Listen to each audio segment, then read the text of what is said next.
Nation House Awards for Asian Literature. His first book, and here comes the first difficult word, In Examido, which he wrote when he was just 22, traced the journey of Marco Polo from Jerusalem to Mongolia. I don't know where these cameras are, so I can't look at them. And won the 1990 Yorkshire Post Best First Work Award and Scottish Arts Council Spring Book Award. A prolific writer, his other books include White Moguls, The Age of City of the Jinns, is that roughly right?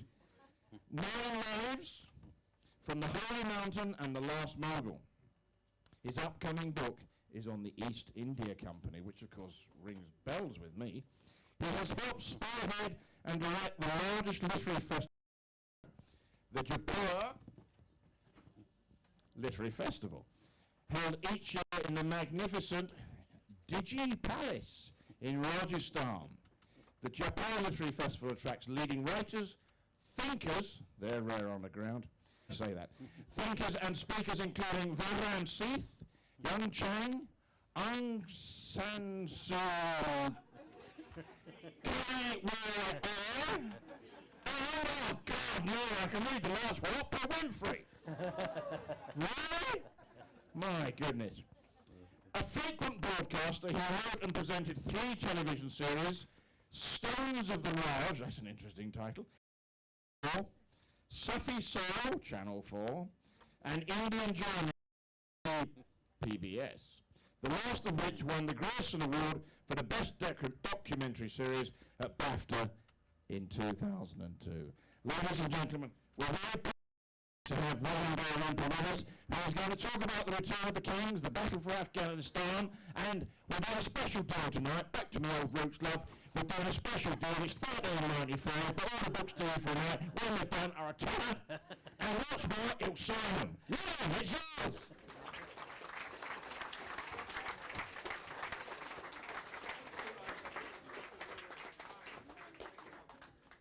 I don't think I've ever quite had an introduction like that.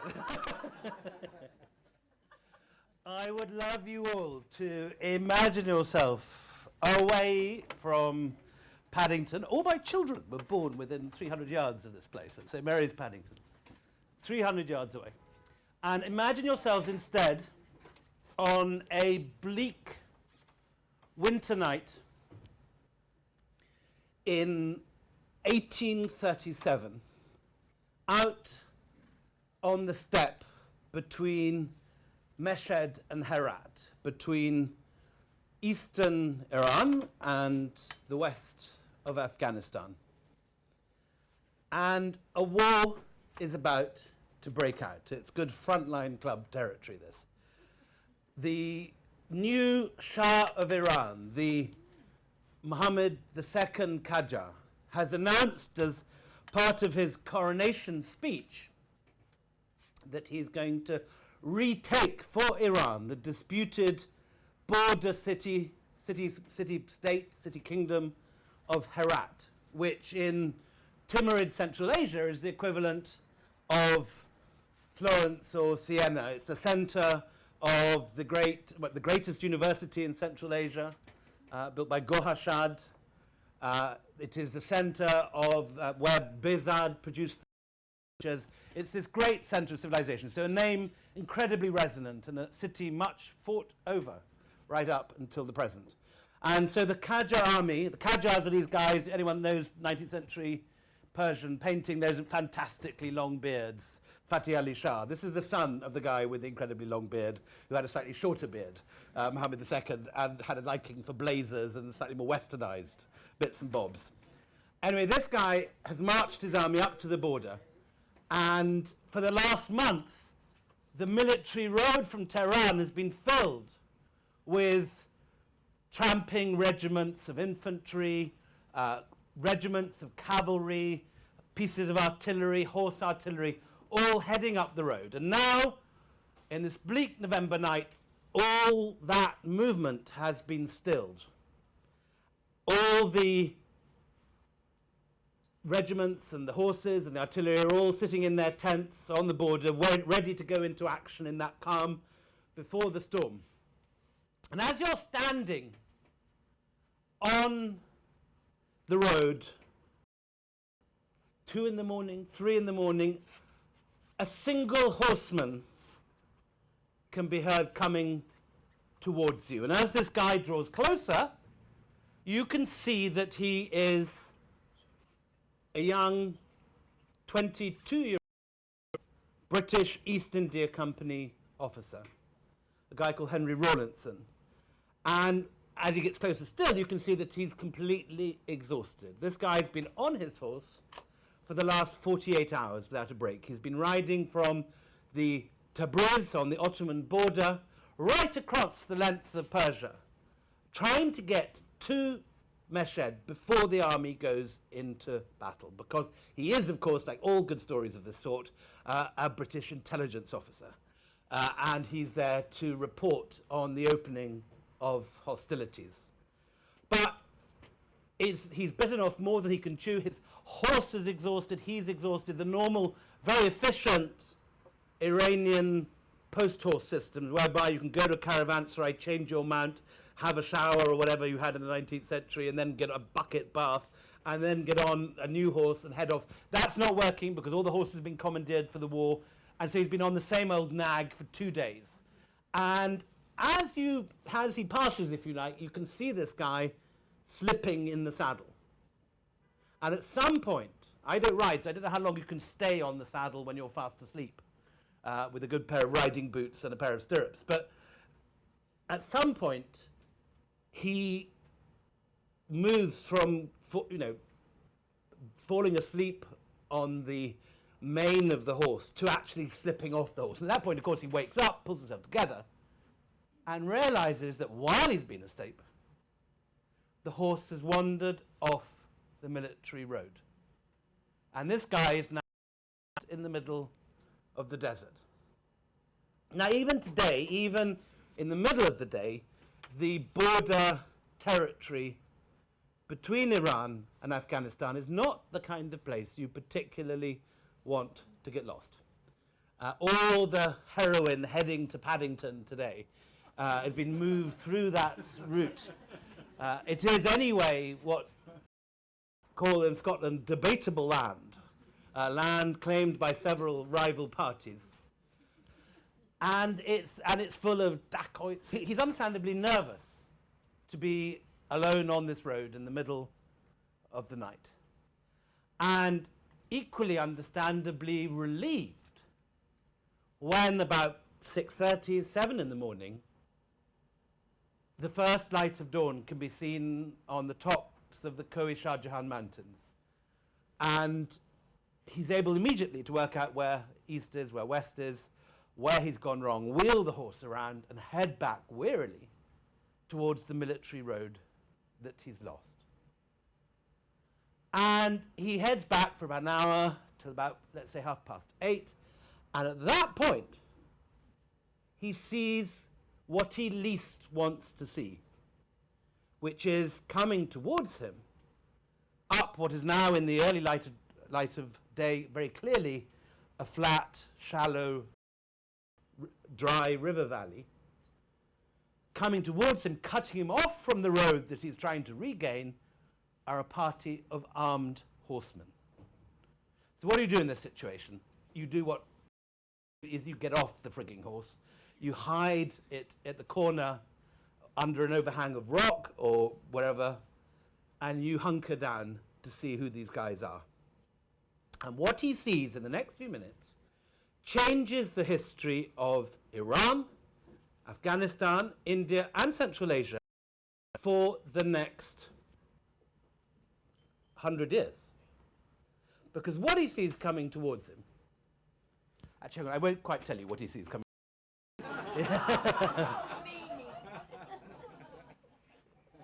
We have to go back a bit here. So this is what, 1837.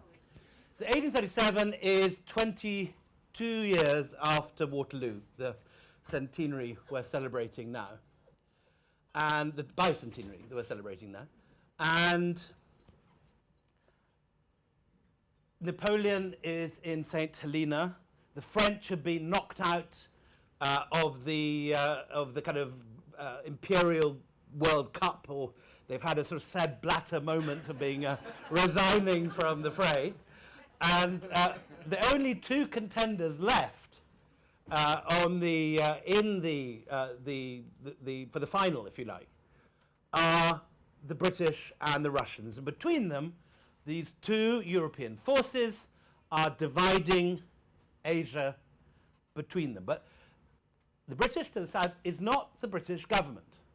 It's something far more sinister, which is the book I'm writing at the moment, which is, it is the first really aggressive multinational corporation. The East India Company, when it takes over when it outsources or privatizes the revenue collection in Bengal, Bihar, and Orissa in 1765, is headquartered in a tiny building in the City of London that is 5 windows wide. Inside that building is a permanent staff of 35 people. Yet those 35 people successfully mastermind the seizure of the largest empire that South Asia has ever seen, the Mughal Empire.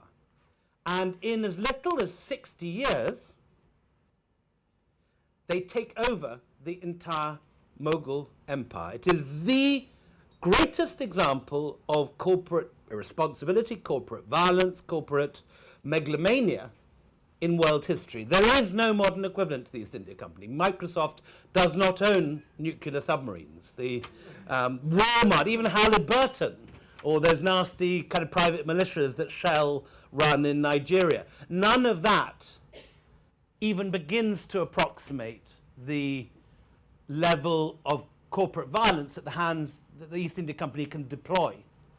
And in less than 60 years, from 1765, the first hostilities under Clive, through to where we are now, 1837, the East India Company has conquered and subjugated almost all of South Asia up until the Sutlej in the Punjab. Ludhiana is the border, within sight of the Himalayas. And south of that, right down to Kerala, the East India Company controls either directly or by alliance every stretch of territory. Now, in the same time as they've been doing that, using the same technology, the Russians have been moving south since the time of Peter the Great at a rate of around 100 miles every decade. And by 1837, they've got as far the Orenburg line, which is just north of those wonderful, all those famous Silk Route cities that people visit on package tours today, Tashkent, all those sort of Peter Hopkirky places.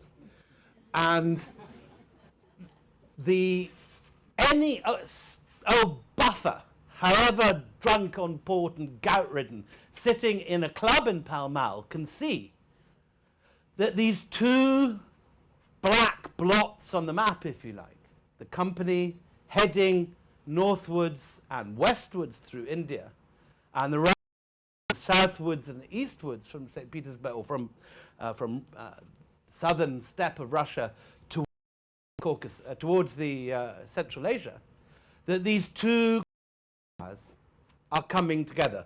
But equally, at this stage in 1837, they can see that these two empires are still separated by several thousand miles.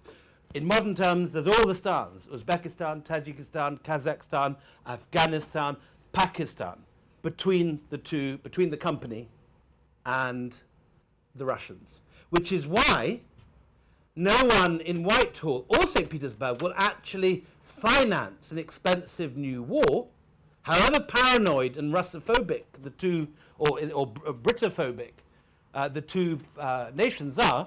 No one will finance the war because it's quite clear not a threat to their interests yet. It will be.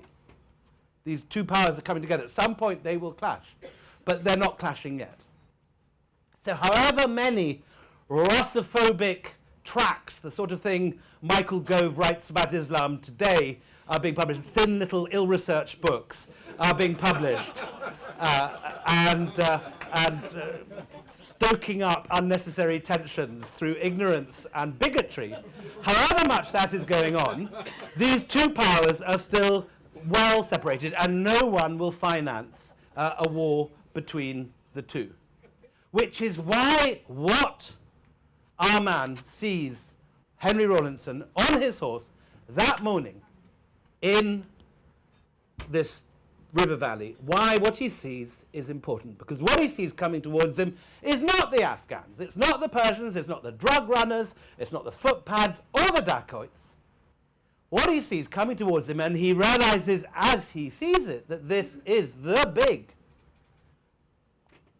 yellow golden bullet, the weapons of mass destruction of his day. What he sees coming towards him is a fully uniformed regiment of Russian Imperial Cossack cavalry flying the frigging Russian, wearing Russian uniforms. It is, for an intelligence operative, the big, exciting discovery, and he knows that he has made his name. If he can get back and get this information, this is his big thing. And indeed he does. He turns that horse around and he rides back to the British Embassy in Tehran. Camel runners run down to wherever, Shiraz or Hormuz, put it on a steamer, goes to Suez, more camel runners across the desert to Alexandria, a steamer across the Mediterranean where the telegraph has got by 1837, the first beep, beep, beeps, Morse code, beaming across France, the Foreign Office in London. At some point, presumably some runner runs up the steps of Downing Street with the bit of news: the Russians have gone into Afghanistan. But it couldn't happen today. Imagine an intelligence cock-up creating a war and a complete misreading of the situation. Luckily, we have the checks and balances in place today to make sure that this will not possibly happen in the 21st century. But luckily, sadly, at that period, well organized as ourselves. By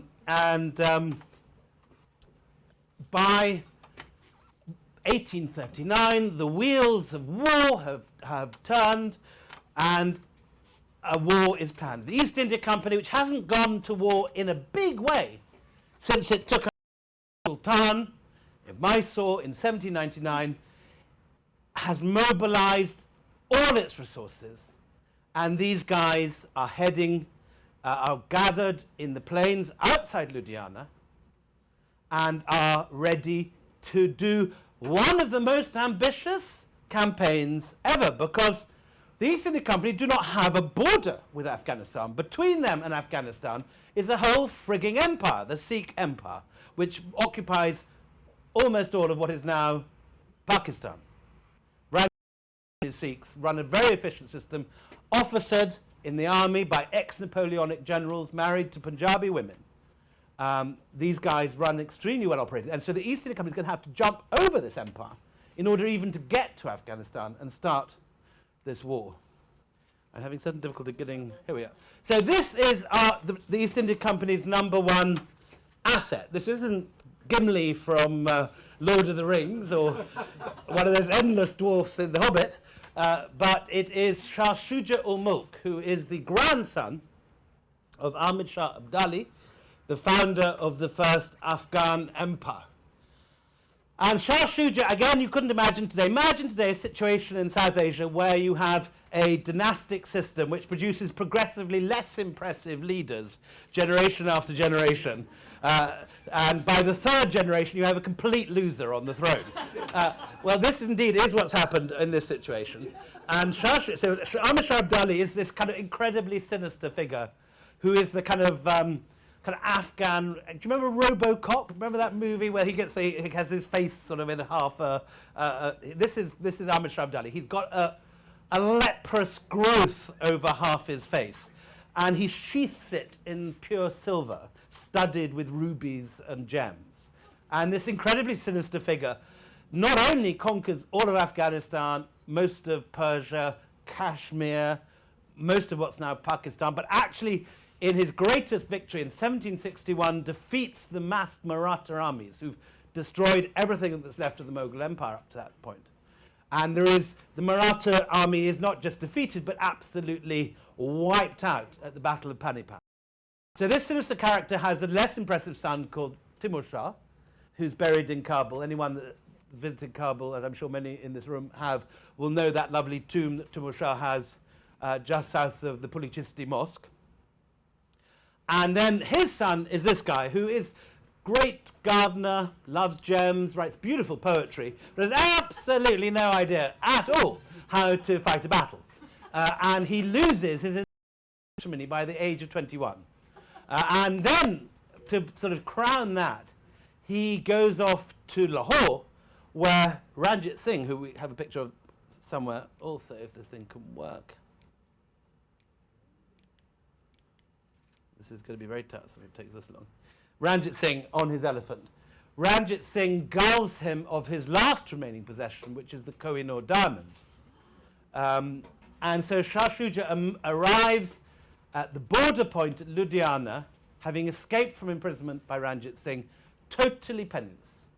And the British take him in, realizing that he could be useful in the future.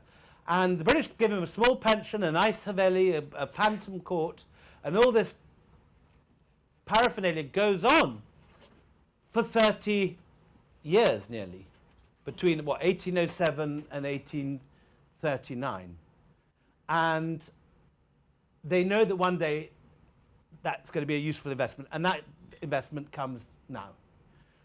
The British East India Company use him as a cover for invading Afghanistan. What they're actually doing, of course, is not invading for their own interests. They are doing what we would today call regime change. They're putting on some old dud who's in retirement back on the throne and reinstalling him in his throne, suddenly realizing rather late in the day that this is the legitimate ruler of...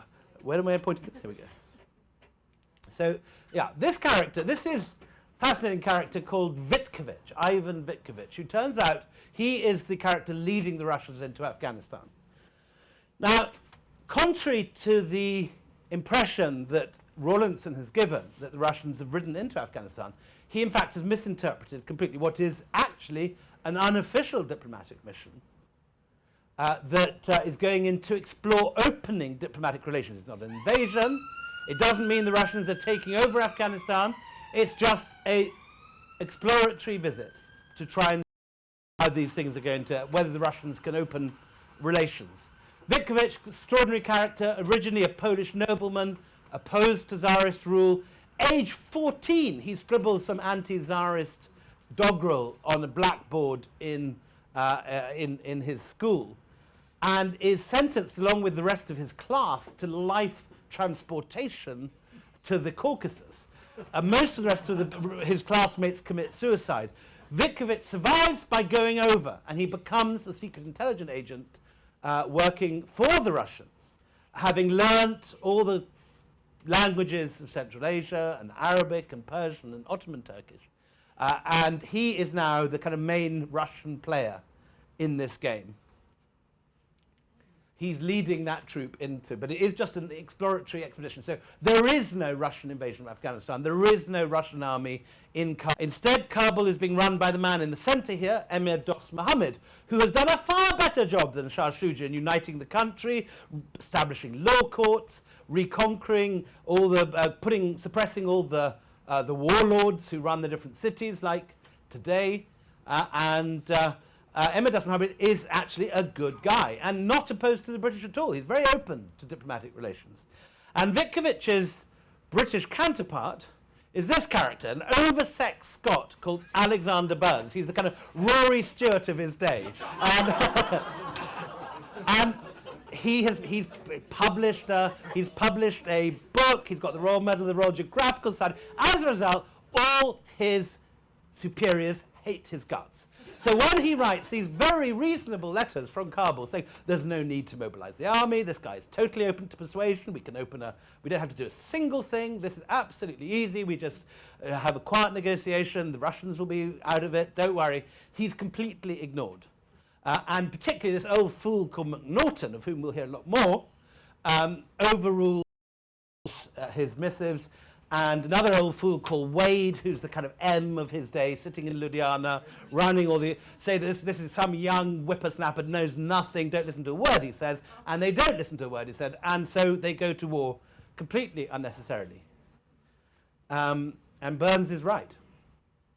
Burns, however, being an ambitious Scot, is bought by the establishment, and he's offered, he's from humble background, he comes from Falkirk High School, he's thrilled to be in the company at all, and when they offer him a knighthood, he goes quiet, and he's going to be the deputy governor of the new Afghanistan. And so again, something that couldn't possibly happen today. Objections are by those who know are quietened with the offering of a peerage and a little gold gong or two works wonders, and Burns keeps quiet.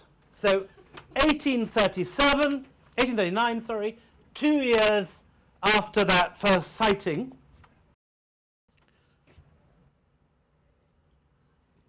all this lot are now poised on the banks of the Sutlej. 14,000 East India Company sepoys, 6,000 irregulars, 21,000 troops in all, accompanied by 38,000 Indian camp followers marching off to war on 30,000. One brigadier needs 50 camels to carry his kit. A ranking British general, of course, needs 260 to carry all his uniforms, his bath, his china. There are 300 camels carrying the regimental wine cellar. There are 30 camels carrying and cigars for the officers. There's one camel, maybe even, no, this one's carrying mess plate, but the one camel, like the one in the bottom left, goes all the way to Central Asia, carrying nothing but eau de cologne for the officers. What they haven't got is a map, because there is one. There is none. They've got treasuries, they've got sheep, they've got munchies in wagons, they've got criminals on chains, they've got the whole lot. They haven't got a map. And off they go. And they go, because Ranjit Singh has closed the Punjab, they have to do a sort of 2,000-mile detour via Quetta. And anyone here taken the railway between Quetta and Lahore? It's where the main railway line going to Lahore from Baluchistan travels, the Bolan Pass. But the British put the railway through this 60 years later. But at this point, it's unknown territory. There's not even a map of it, and they're heading into this. The Baluchis are sniping at them. And this is a very typical South Asian scene. Any of you who've done your time traveling South Asia, the lost sepoys asking local Afghans which is the way to Afghanistan. And they said, no problem, sir, CDJ, just go straight. Can't go wrong. And you can see the result on the hill at the back. There's kind of stray crocodiles of troops heading off in every single direction. One lot going left up, directly up one cliff face. There's 4 different guys going completely different directions. But by sheer sort of momentum, despite the Baluchis sniping at them through the caves, they reach eventually, they go through the Bolan and the Kojak passes, and they come out into the Dasht, the meadows south of Kandahar. Anyone that's done their reporting from Kandahar or from Helmand would have looked south onto the Dasht, come through to Kandahar. And so amazed are the rulers of Kandahar that these guys have got through these passes that they just run off. Overnight. Is there another bottle of...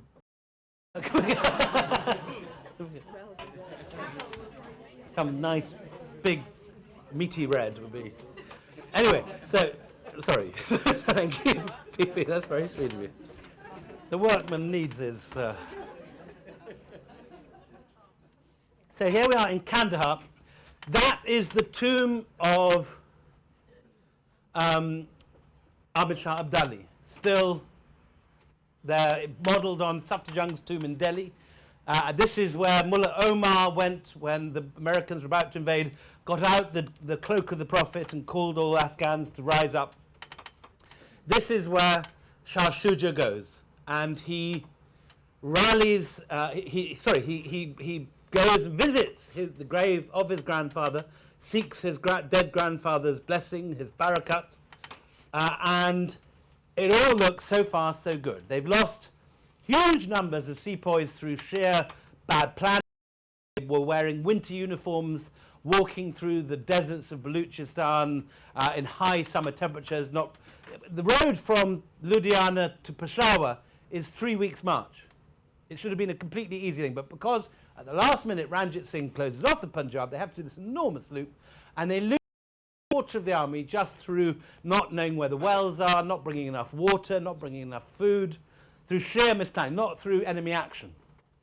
Anyway, they get as far as Kandahar without a shot being fired barely, and at that point some chap from British intelligence turns up, and as we all know from James Bond films, British intelligence never gets anything wrong, and says, look chaps, you've got this far, there's a fantastic job, but you can leave behind the big heavy artillery that you've hauled up the passes because there's no serious fortifications anymore, and you can just leave them behind and march on. So on they march, grateful to leave these great huge super guns that they've hauled up through the passes, and arrive later at Ghazni to find that Ghazni does in fact have some rather good walls. In fact, it is the most beautifully and heavily, if we can get the next slide to work, the most beautifully and heavily fortified fortress in Central Asia.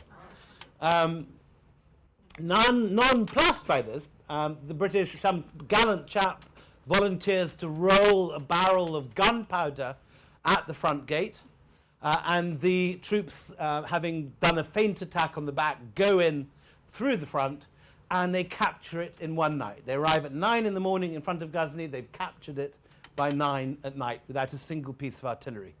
And so extraordinary is this feat. It's the one big action in the entire invasion. And Dost Muhammad has been arming this fortress for 3 months, rebuilding the walls, filling it with gunpowder, preparing for this.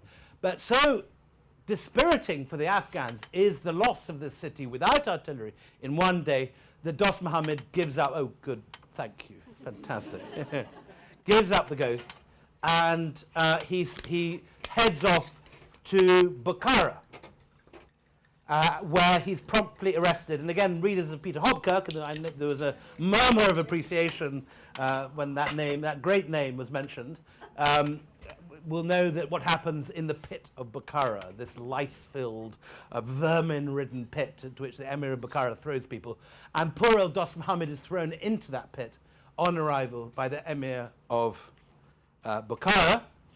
And Shah Shuja arrives back in the Bala Hisar of Kabul 30 years after he's left it. He left it when he was 21. He's now 51.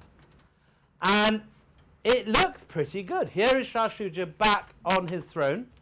Virtually no casualties from war in the army. A few people lost to snipers, but large numbers lost through incompetence, but that is, they're just sepoys, it doesn't matter as far as the company is concerned.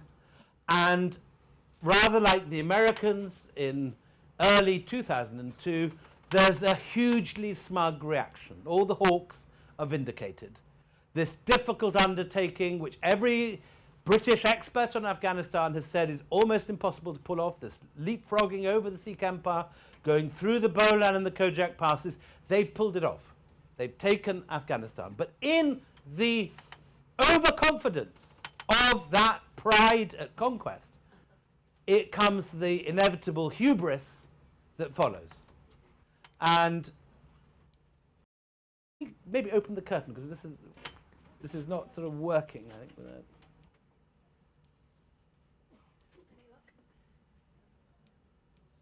There we go. Oh, there it goes too. So, having taken Afghanistan so easily, they just lay out their tents in the valley outside Kabul.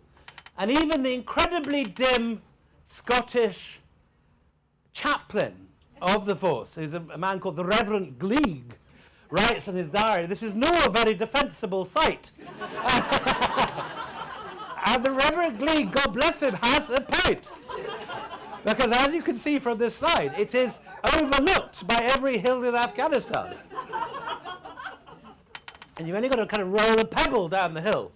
And you can take these very flimsy tents. But at this point, so complete is this victory, so negligible has been the resistance, that they just behave as if they're in a cantonment outside Madras or Calcutta. And the Memsahbs are brought up from Agra and the cantonments of India. Lady Searle, of whom we will hear much more, writes in her diary the following autumn, "My sweet peas and geraniums were much admired, and in the kitchen garden the potatoes especially thrive." Lady Searle arrives fantastically with the seeds for her kitchen garden, her unmarried daughter Alexandrina, and a grand piano. How do you get a grand piano up into Kabul? But she does somehow. Whether it's shipped on the back of a camel or an elephant, I don't know. There is snipe and duck shooting, skating and snowman building. One regiment, I forgot to say, has brought its foxhounds all the way from India. And they begin to go out hunting the jackals of Kabul. Alexander Burns, with now Sir Alexander Burns, KCB, whatever he is, throws a Christmas party and dances a Scottish reel on the table with his reels and bagpipes and his enormous sporran. And there is talk of making Kabul the summer capital in the Raj rather than Simla. Simla has only just been founded, and lots of people are saying there's better shooting in Kabul. Also, it's kind of vaguely horizontal, unlike Simla, which is on a kind of cliff. And it all looks as if it's in the bag. And everyone's very pleased with themselves. Shah Shuja brings his family up from Ludhiana. Dost Muhammad escapes from his pit in Bukhara and surrenders to Sir Henry Macnaghten, the character in the top hat and the blue-tinted spectacles, his fashionable eyewear. And he hands over his sword. He comes out of the blue one day as Macnaghten is riding on the edge of Kabul, appears after 9 months of absence, surrenders his sword and gives himself up. And then he says, "But sir, why have you come? This is just a country of stones and men." And this is what begins to dawn on the British after 9 months in Afghanistan. That it's all very well conquering the Punjab because you can loot the merchants, take the profits of the fields. It's a proper place that you can plunder. We're good at doing that. But Afghanistan, there is nothing to plunder. There is absolutely nothing to plunder. There is just camels, occasionally the odd caravan you can tax wandering through from Bukhara, heading for Delhi. Some poppies you can grow, but there's not much there. And over the next 9 months, the company accountants realize that however good this looked on the map, this sounded like a really good idea. You take Afghanistan, you control Central Asia. Wonderful schemes are dreamt up in London whereby you send up the river steamboats. You open a steamboat, you send underpants all the way into Central Asia. You outbeat the Soviets, the Russians in sales. You can do all these wonderful things. But actually, the reality is when you get there, that this is an extremely difficult place to garrison. Steep hills, easy sniping. There are these fractious tribes who are very warlike, and there's nothing to plunder. This is a big loss maker. It costs a lot to occupy, and there's no profit to be made from it. And then again, the sort of thing that couldn't possibly happen today, they go off and invade somewhere else. Not in this case Iraq, but Hong Kong, in the most moral war ever waged. The right to sell narcotics to the Chinese. Well, that principle was, I'm glad to say, upheld by our ancestors with great strength of will and moral clarity. And the is fought, Hong Kong is seized. The same guys who are busy promoting the great game, Rawlinson's boss, takes over Hong Kong. and the troops are drained from Afghanistan. And again, in the kind of thing that you couldn't imagine happening today, everyone's eyes taken off the ball, no one's looking at Afghanistan, and this easy conquest is left to fester. And then the following year, another round of cuts come, because again, the accountants have looked at their figures, they've seen there's a huge loss, and the one thing they've agreed to do, the one thing everyone does when they take Afghanistan, is they pay the frontier tribes. Nadir Shah, when he was going to Delhi to take the Koh-i-Noor and the Peacock Throne, he pays radari, road tax, to the Afridis and all these Ghilzai tribes occupying the passes. And Nadir Shah, with all his army, with all his force, paid the tribes on the way in, and he paid the tribes on the way out, and that way he got the Peacock Throne back to Tehran, with the Koh-i-Noor and the Darya-Noor, which is still sitting in the vault of Bagmeli. No one talks about the Darya-Noor, which is just fractionally smaller, was fractionally smaller than the Koh-i-Noor. Now it's actually larger than the cut-down Koh-i-Noor we have in the Queen Mother's crown in the Tower of London. And they have agreed initially to pay the frontier tribes 100 lakh a year, large sums, in the first swell of conquest. Now that they realize they can't afford this, they cut it down to 15 lakhs. And all the Afridi elders and all the Ghilzai elders take this news on the chin. They say, fine. They stroke their beards. They go home. The following morning, there's no post. There's no post because the post boys have all had their throats cut. Not a letter, not a package, not a caravan, not a single lentil makes it through the passes. The Afridis simply block them. They snipe at anyone that moves. And suddenly, these three garrisons, Kabul, Kandahar, and Jalalabad is the third one, find themselves completely isolated. There's no post, there's no communication. And as they say in Game of Thrones, which the last episode, I don't know whether you saw it last night, the White Walkers appearing. Anyway, as they say in Game of Thrones, winter is coming. And indeed, the first snowstorms are blowing in over the Hindu Kush, lightly carpeting the ground around Kabul.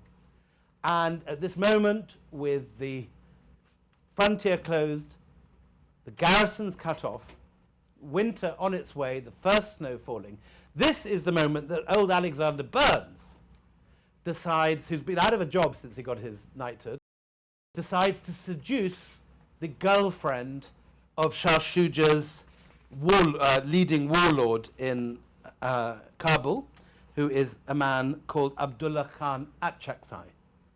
This is not a good idea. I don't know whether any of you guys have covered Kabul, but you just, when you're there, you just behave yourselves. Burns didn't, and this is what happened. It happened by God's will. This is Mirza Atta, who is one of the leading Afghan chroniclers of the period. It happened by God's will that a slave girl of Abdullah Khan Achakzai ran away from his house to the residence of Alexander Burns. When on inquiry, that was found that was where she had gone. The Khan, beside himself with fury, sent his attendant to fetch the silly girl back. But the Scotsman, swollen with pride, cursing and swearing, had the Khan's attendant severely beaten and thrown out the house.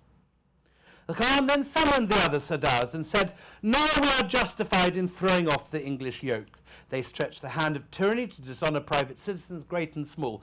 Making love to a slave girl isn't worth the ritual bath that follows it. But we have to put a stop to it right here, right now. Otherwise," and gentlemen, I would like you to take home this one sentence today. If you take one sentence home from this. Otherwise, these English will donkey of their desire into the field of stupidity. In Kabul, gentlemen, you keep your donkey of desire tethered in the stable of chastity. But Alexander Burns didn't. They went in, they burnt down Alexander Burns' house. Anyway, Alexander Burns runs out in Afghan dress, is recognized. They cut his head off. They do a little FIFA number, playing football with the head for a bit, and then they hang up the trunk of the body on a meat hook in the bazaar. And then next thing that happens is that our friend Macnaghten, the very dim Governor General, goes out in his blue-tinted spectacles and his top hat to negotiate peace with the Afghan peace delegation. The Afghan peace delegation shoots dead Macnaghten at point-blank range with a pistol. And then the company is so thoroughly sure of its place that they've stupidly left all their food, all their ammunition, and all their artillery in a couple of small forts next to the old city and at some distance from the cantonment. And the Afghans in day one go out, capture the food, capture the artillery, capture the cannon, and just haul the British artillery up onto the hills above the cantonments and start shelling the British cantonments with British shells using British ammunition. And as you can see, since that last picture of the tents are still there. There's a few barrack blocks of wood being put up. These rather handsome, classical-looking things here. But basically, it's still just a bunch of tents in a valley. And this is not a defensible position. And so for the next few months, the British fight on. They eat their horses, they eat the foxhounds, eat the rats, and then they surrender. And by the time they surrender, which is November, there is now 4 feet of snow on the ground. And it's not clear whether they can actually leave Afghanistan at all. The passes are closed they haven't heard a word from India since the passes were closed now 3 months earlier. Not looking good. And the Afghans spend another month negotiating over whether the British can take their standards out, their colours, their regimental finery, how much money they have to leave behind, how much. While all this is going on, of course, and again, rumours are coming into Kabul, this is happening, but no one takes much notice. The Afghans are building trenches along the passes. They've realized that their jazels, these long, heavy, old-fashioned, slow-loading Afghan sniper rifles, fire about 3 times the length of the company muskets. The company is still using the Brown Bess musket, which won Waterloo, which fought at Culloden even 100 years earlier. It has this enormous fat lead slug, which doesn't fire very accurately, but in a European battlefield on a flat ground is completely devastating at short range. But it doesn't go up a hill very far. And the Afghans have got these guns that can fire 3 times the length. So they build their trenches 3/4 of the way up the mountains, where they can fire down on the British, but the British can't fire back. And this is all being constructed. The negotiations are being, the heels are being dragged. And then finally, the final agreement is made. Oh, this is the leading general, William Elphinstone. Elphinstone, on the day of the outbreak, gets onto his horse, falls off his horse, the horse falls on him, and that's a very gallant defense. And so they pack their bags, and by the early January, they're ready to go. But everyone knows that these guys are waiting for them in the passes. So we finally get to the morning of the 6th of January, 1842, which is the beginning of the retreat from Kabul. And in the lead is this very handsome man who is, of course, my great uncle. He is called Colin Mackenzie, and he writes in his diary a description of the beginning of the retreat. At 9 a.m., the troops moved off, a crouching, drooping, dispirited army, so different from the smart, light-hearted body of men they had appeared so recently, the men sinking a foot deep in the snow with each step. My heart sunk within me under the conviction that we were a doomed force. I always remember as one of the most heart-rending sights of that humiliating day, fixing my eyes by chance on a little Hindustani girl, perfectly naked, sitting in the snow, with no mother or father near her. She was a beautiful little girl, about 2 years old, enough to sit upright, with her little legs doubled underneath her. her hair curling in waving locks around her soft little throat, and her great black eyes, dilated to twice their normal size, fixed on the armed men, the passing cavalry, and all the strange sights that met her gaze. Many other children, as young, as innocent, I saw slain on the road, and women with their long dark hair wet with their own blood.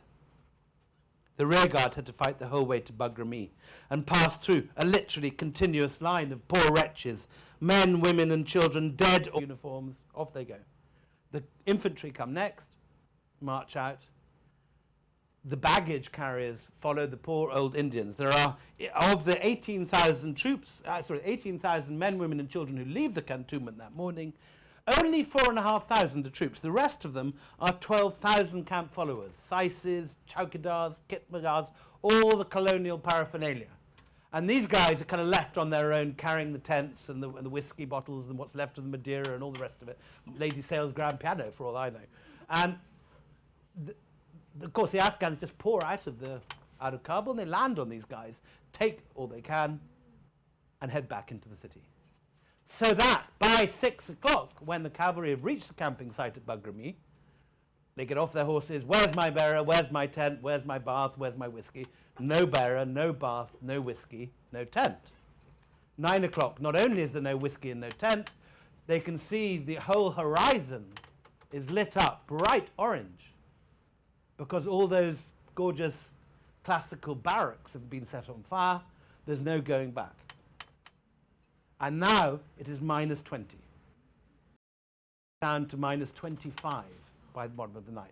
Now, the only person who is with anyone who knows how to deal with this is Colin Mackenzie, because he's with the Jezailchis. He's with the Afghan snipers that the British have recruited. And the Jezailchis are hillmen. They know what to do. They have trowels. They dig a little foxhole. They build a fire in the middle. They've got little bags of millet.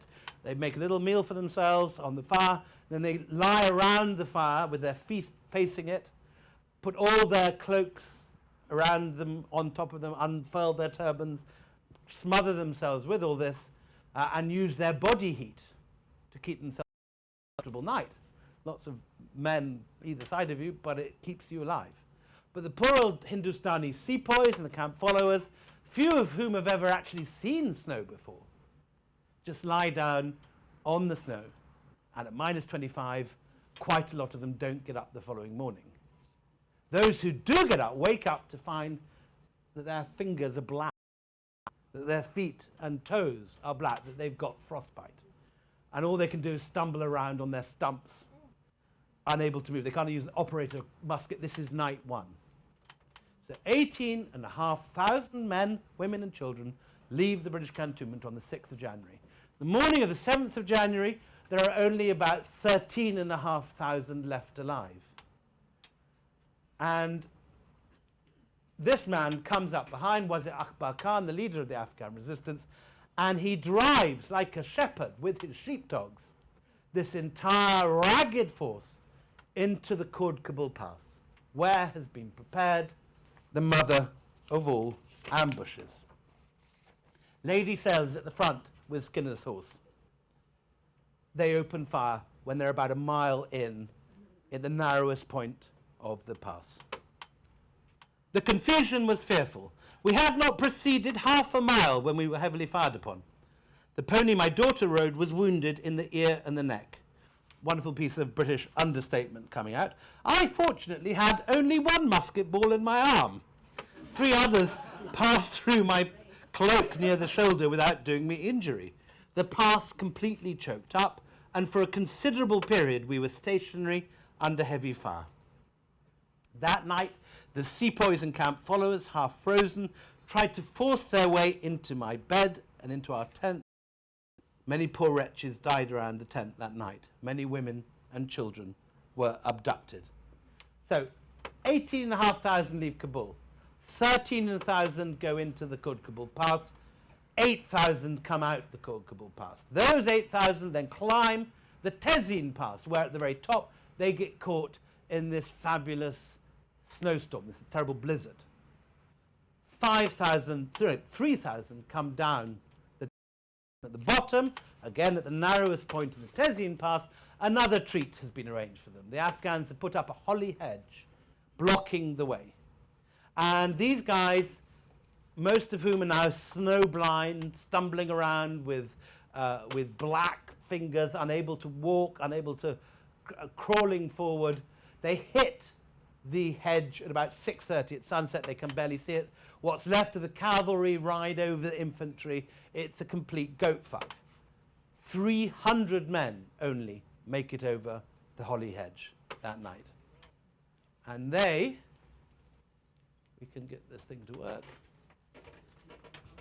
The last 300 reached the hill of Gandamak at dawn. And they have about 3 rounds each because they've lost all their ammunition.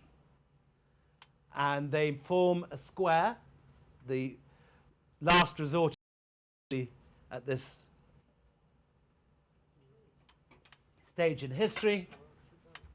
And they fire their last 3 rounds. Then the Afghans realize that the last rounds have been spent and they pull back and shoot from a distance. 1 man survives.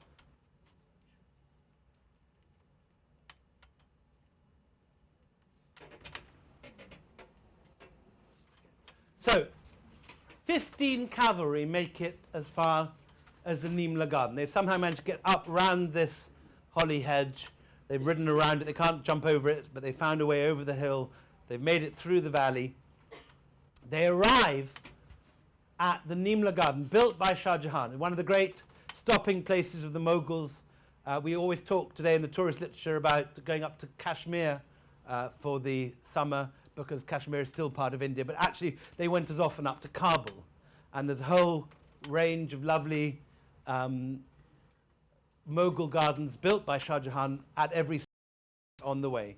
The War Gardens, where the Pakistani nuclear facilities are today, is one of them. This is the last on the road to Kabul at Jalalabad. They arrive there, and miraculously, the Malis are still there. There's a wonderful waqf system whereby the Malis are still being paid 200 years after Shah Jahan died. The British get off their horses, the gardeners offer them must and naan, bread and yogurt.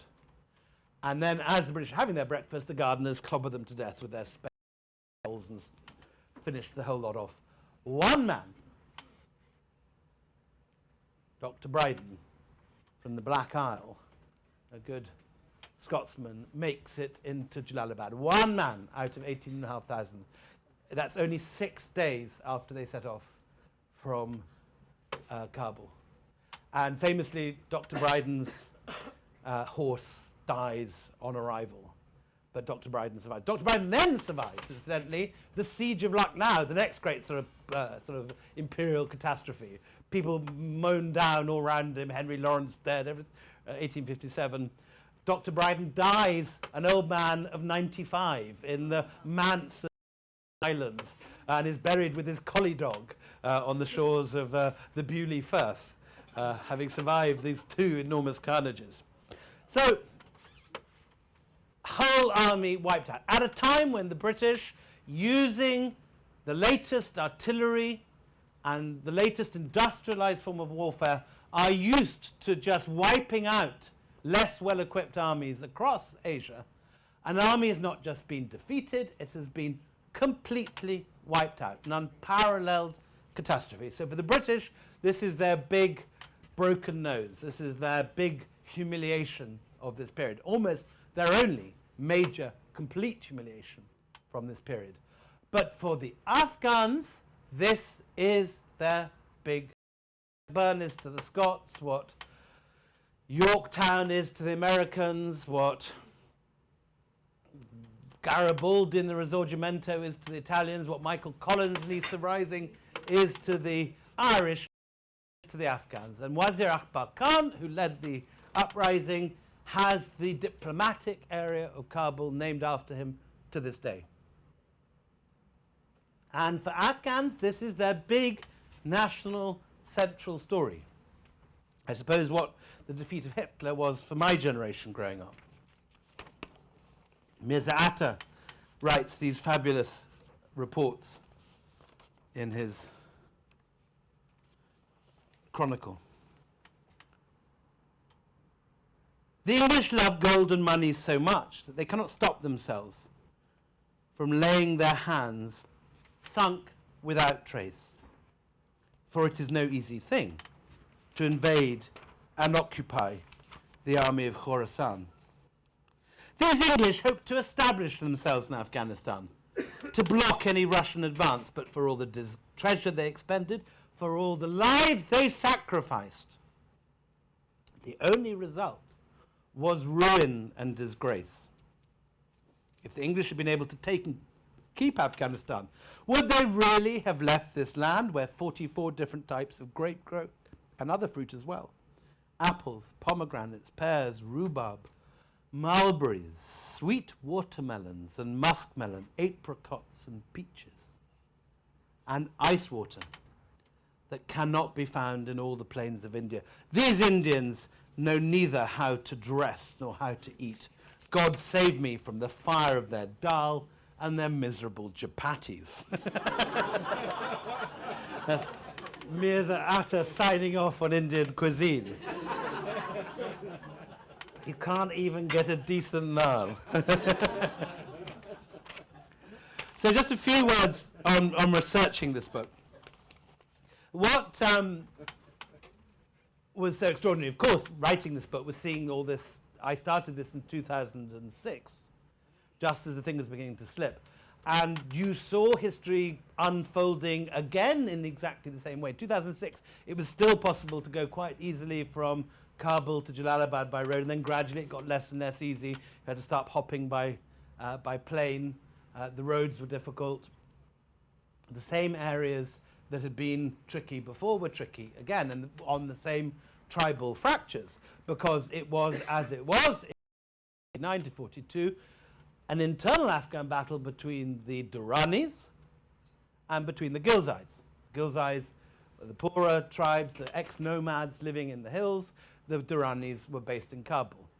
Shah Shuja was the chief of the Popelzai tribe. The chief of the Popelzai tribe today was a man called Hamid Karzai. We put the same guy in a second time. No one seemed to know any of this history, but traveling around Afghanistan, researching this, it became clear that the Afghans knew this backwards. That even completely illiterate men living in remote valleys knew names like Burns, McNaughton. They were as central as, I suppose, Goebbels and Himmler were to boys of my generation. This were the bogeymen enemy. Burns and McNaughton were the hate figures that they were brought up with. If you don't go to bed, McNaughton will get you. This was the and it was very, I mean, the other exciting thing was obviously collecting the Afghan sources to write this history. Many accounts of this war, most wonderfully Peter Hopkirk, but they're all from the British point of view. But it turns out that there is this entire parallel historiography in Dari and Pashtun. And the Afghans particularly had this sort of golden age of Afghan historiography in the 50s and 60s and early 70s, when a lot of these sources were brought in by kind of ragged tribesmen coming to the Afghan Historical Association, presenting some grimy old saddlebag, and in it is the, this wonderful epic poem written by somebody in 1843 on captured British paper, describing the attack from one or other point of views. And the Afghan accounts, of which there were about 12 that I gathered, very easily. It wasn't any great sort of feat of research. I went to the bookshops, I went to the library, and they were there, sitting in Dari. But they'd never been translated into English before. And this is so often the case with imperial history.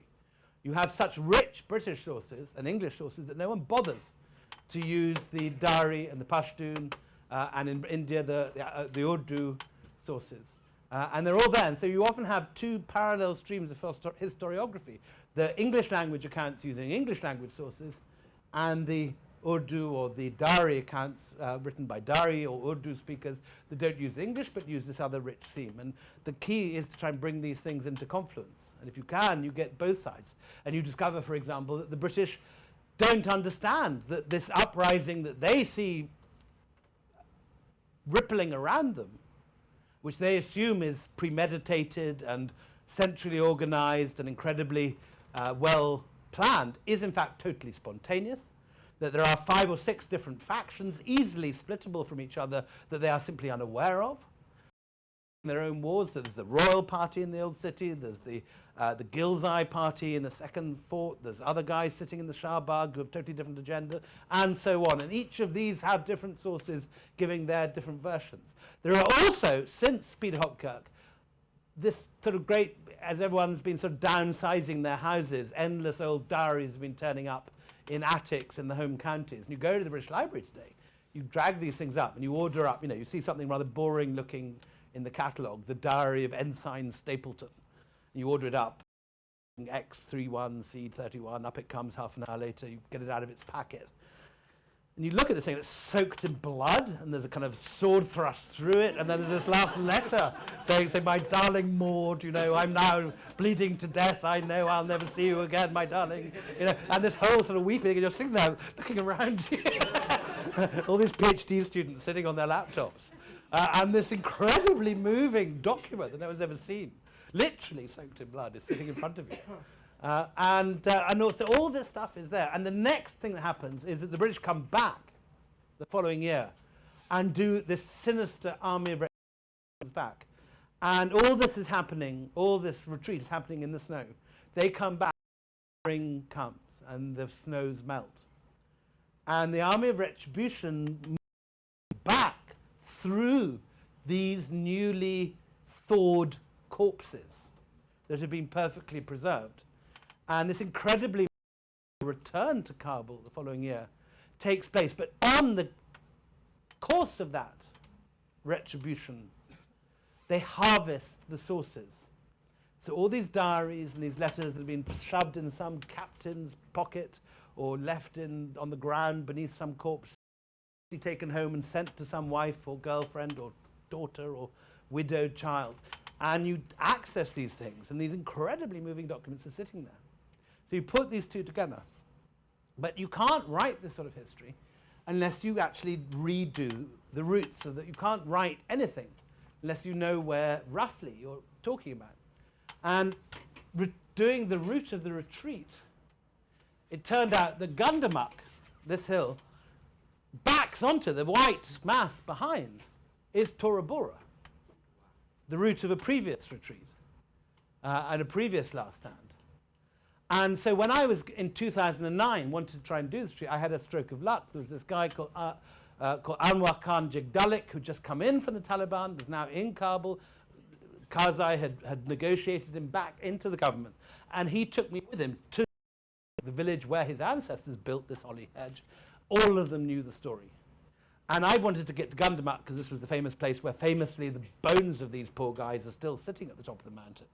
I never got there because when we got to Gundamuk, all his tribesmen came out, they slaughtered a goat, laid out the nice carpets on the ground, we sat in an apricot grove, we had the kind of 15-course Afghan meal, by which stage, about 4 in the afternoon, it's quite clear that we were not going to ever get to Gundamuk. And so we drove, I was very upset. The whole point of this trip, as far as I was concerned, was to get to Gundamuk. Drove back to Jalalabad and arrived to find, thank God, that there had been that day this incredible replay of this. The government had gone in the morning, totally unknown to all of us. When we were heading towards Gundamuk, they'd gone in to burn the poppy crop. The villagers had got in, the Taliban to defend them. The previous year, the same had happened. They'd vowed if it happened a second time, they'd resist. They hadn't got any of the money which the government had offered them. Someone had pitched it on the way. Some civil servant had pocketed it. So when the government came in to plough up the poppy crop, the villagers resisted, and they blew up 9 police vehicles, killed 30 people, took 90 hostages. So the following day, Anwar Khan Jagdalik, my guide, my tribal chieftain in whose protection I was traveling, was called to the edge of Jalalabad airport for a jirga, for a meeting. And Jalalabad is where the drone campaign was being run out of by that. So these light, almost silent, rather sinister things were taking off and buzzing around. This noise like a kind of child's, those planes that used to fly with they make this very light buzz. It's not a noisy thing like a jet. It's almost silent. And these things were circling above them. You could see them taking off. And Jagdalik was negotiating with the elders of Gandamak for the return of the police. And afterwards he introduced me to them. And I asked, do you see any parallels between what's going on then and what's... They said, there is no difference. It's exactly the same. Both times the foreigners have come here for their own interest, not for ours. They say we are your friends, but they are lying. Whoever comes to Afghanistan, even now, they will face the fate of Burns and McNaughton. We are the roof of the world, said Anwar Khan Jagdalik. From here you can control and watch everywhere. Afghanistan is like a crossroads for every nation that comes to power. But we do not have the strength to control our own destiny. Our fate is determined by our neighbors. Then one of them told the story. He said, one of these old men, these fantastic old Afghan men who knew this whole history backwards. He said, last month, some American officers called us to a hotel in Jalalabad for a meeting. One of them asked me, why do you hate us? And I replied, this is the elder, because you blow down our doors, enter our houses, pull our women by the hair, and you kick our children. We cannot accept this. We will fight back. And we will break your teeth. And when your teeth are broken, you will leave, just as the Russians and the British left before you. It's just a matter of time. What did he say to that, I asked. He turned to his friend and said, well, if the old men are like this, what will the younger ones be like? In truth, he said, this is 2009. In truth, he said, all the Americans here know their game is over. It's just their politicians who deny it. This, he said, is the last days of the Americans. Next, it will be China. Thank you.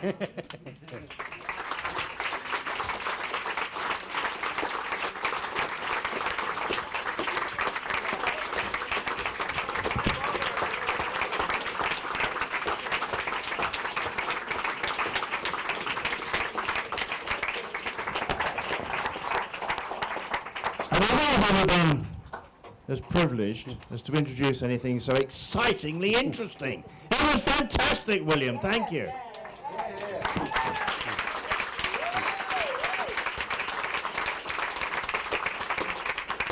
The way you seamlessly moved between the politics of 200 years ago and the politics of today actually reminds me of a poem, or some verses, which was found, it's anonymous, in a trench after the First World War. I don't know if you know Peter Barton, but listening to Peter Barton's a good friend of mine who talks about the First World War. Very similar. But it says, life goes on forever, but it changes like the tide. Will it turn full circle to begin again? And that was going through my head as you were linking 200 years ago and today. Now, we have got about 10 minutes for questions. It's wonderful to see so many of you here at the London Press Club monthly drinks, which happen building in the bar on the second Tuesday of every month. And Michelle, where is she? She's somewhere here. Thank you very much for running around tonight. And in thanking you, I'm going to give you a little job. Yeah. Would you mind taking the microphone? Because we've only got two that will work, and William's got his roving one on, so that it can go to the person or the people who are going to ask the questions, and I'll just have to shout. We can live with that. So, I've got in my hand. Okay, now we're going to take questions two at a time. So I'm going to have the first question, please. We've got about 10 minutes. First question. Yeah, gentleman here, and then the gentleman there. You have to keep it short, please. We've got 10 minutes. I was interested, you said how extremely effective the East India Company was in India and so on. How did they get it so wrong in Afghanistan? Right, what went wrong? How did they get it so wrong? Gentleman at the back there. Yes, you, sir. Yeah. Yeah, so it's just a technical question, really. You're talking about a holly bush. I mean, I'm presuming that's not actually just a holly bush. I wondered that. So how did they get it so wrong? And where the hell did they get their holly bush? So yeah, it's very interesting because, I mean, this time round, famously on the night of 9/11, the White House struggled to find anyone in Washington who spoke Arabic. And when all those missives were coming in from Bin Laden, from Al Qaeda afterwards, there was no one in Washington that could decode it. They had to, they eventually found someone in Georgetown University, but there were apparently only about sort of 5 Arabic speakers on the register at that point. In 1839, the situation was totally different. Every officer in the East India Company army spoke halting, bad, ungrammatical, but spoke Urdu, Hindustani. And quite a lot of them spoke Dari, and a handful, but nonetheless some of them, and we're not talking about the kind of interpreters, these are just the basic officers on the ground, spoke Pashtun. So these guys also were specialists. They'd been there all their lives, and yet even then, they were getting everything wrong. Not everything wrong, but they're getting an awful lot wrong. And it is interesting. I mean, Afghanistan is, if there was ever going to be an army which cracked this one, it probably was that army. They've been in an adjacent culture for all their working lives. People like Mackenzie, my ancestors, spoke Pashtun, Dari, and Urdu. McNaughton spoke all 3, and still they misread the tea leaves. They still got it wrong. And the East India Company was a very effective organization, but this was their one big cock-up. And I think, ultimately the reason this failed was economics. The company was not making a profit out of it, so they didn't put the resources in. And by the time, there were only 4,500 troops on that retreat. 18,000 men, women, and children, but the balance, 14,500, were unarmed men, women, and children. Hence that. So 13,000 of whom ran into the holly bush. and so the holly bush, I don't know. That's what they say in the sources. I'm just quoting the sources. I'm not a botanist, but they say it's a holly tree. Anyway, the idea you get from all the sources is that this thing was a big, spiky mass of thorns and things you didn't want to climb over. They didn't have barbed wire, obviously, at that stage, but this was the nearest thing the Afghans could manage. So they blocked the route. It was a very narrow point in the pass, and they blocked it with stuff that repelled climbing over. Whether it was actually holly as we know it, I didn't see any holly bush. When I saw poplars. We don't know whether it had any berries, which how deep the snow was going to be. Right, we can take a lady here, and then lady at the back there. Yes, and then I'll come to you on the next one. Do you think that we have finally learnt our lesson from history, or do you think that within our lifetime we'll be back again and history will be repeating? Well, of course, you're a lot younger than us, so lifetime's a long time. And the lady at the back here. Have we finally learned our lesson? Thanks. This is also one about long-term things. It's the people in the villages who knew the stories. It's very interesting.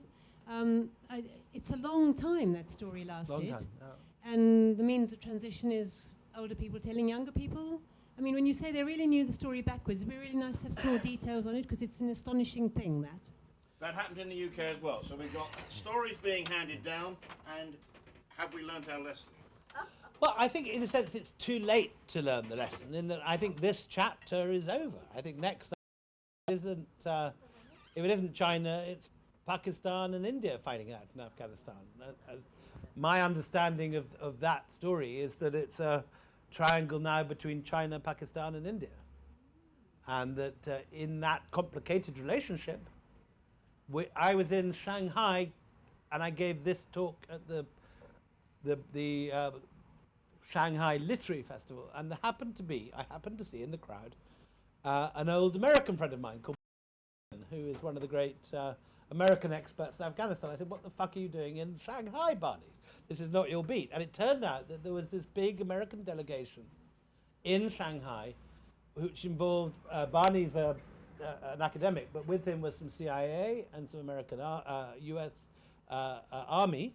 And there was, at exactly the same time as all the big headline-grabbing confrontation, was going on between the US and the Chinese over those islands in the Pacific, the US and the Chinese were agreeing to jointly train various Afghan units for helping the transition. And the Chinese and Americans were both pragmatic enough to realize that they had a complete confluence of interests in Afghanistan. Neither of them wanted this to go out of control. The Chinese are very paranoid about the Uyghurs getting militant and radicalized, and they're worried that their Pakistani allies' embrace of jihadis is exacerbating this.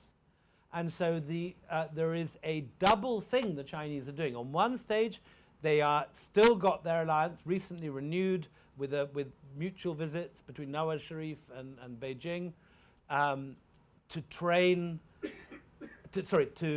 form a united front against India, this Chinese-Pakistan alliance, which has lasted now for 40 years, but also to form an alliance with the Americans because they don't want Al-Qaeda and the Taliban to train up Uyghur and Tajik militants that may seep into Xinjiang, Kashgar, Urumqi, which has now become, there's been 3 or 4 instances in the last couple of years of Uyghurs running amok in mainland China. And so the Chinese are trying to balance their interests in Afghanistan. The Chinese have also, incidentally, bought up all the mineral rights. We spent the figure for the British contribution, but the American contribution, I think, is currently at $2 trillion in Afghanistan, for which there is very little to show. The Chinese did not send a single policeman until the last couple of years. They did not send any armies. They did not send off one daisy cut, spend the money on grenades. They bought the mineral rights. And well done them, because Afghanistan has a great deal of minerals. And they bought all the rare earths, which are touch phones, iPods are going to an iPad. I'm going to interrupt you there because I want to get 2 more questions. Your hand is perfect because in the interest of political correctness, I'm sorry, I've taken this young man over here. I'll do 3 because I know you. I'm going to take this young lady here, this young man, and then over here. Yes. William, did the British therefore have it easier in Africa or harder in Africa, given territory and the lack of written history, which is actually oral history? Was it easier or harder in Africa? Gentleman there. Do you think that the emotional, national way in which this historical event is remembered leads to a fair interpretation? Pull the microphone up. It's not going to work. Leads to a fair interpretation. The battery's run out. This is modern. Their interpretation of. And lastly. What I was going to say, you might say, what is the moral of this story? You've said it very graphically. Ever managed to conquer Afghanistan? The big word is greed, okay, but I sometimes go in taxis driven by people from Afghanistan, and they very proudly say, nobody's ever taken our country because it's such a difficult terrain.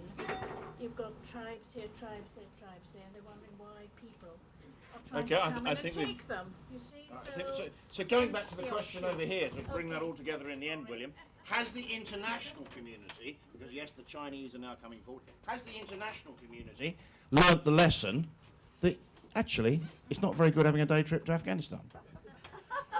Well, it's more complicated than that, because actually quite a lot of people look at Afghanistan. Okay. The Mughals captured Afghanistan. The White Huns captured Afghanistan. The Kushans captured Afghanistan. The Mongols captured Afghanistan. The Timurids captured Afghanistan. So you can take Afghanistan, but what no one has done is to make a profit out of an occupation of Afghanistan. And it drained the Russians, it drained the British, and it drained the Americans. None in the end was actually totally defeated by Afghanistan. The Russians still had a large military presence when they pulled out, but they couldn't afford to keep it there. The British in 1842 came back the following year and conquered Kabul and laid waste to Kabul.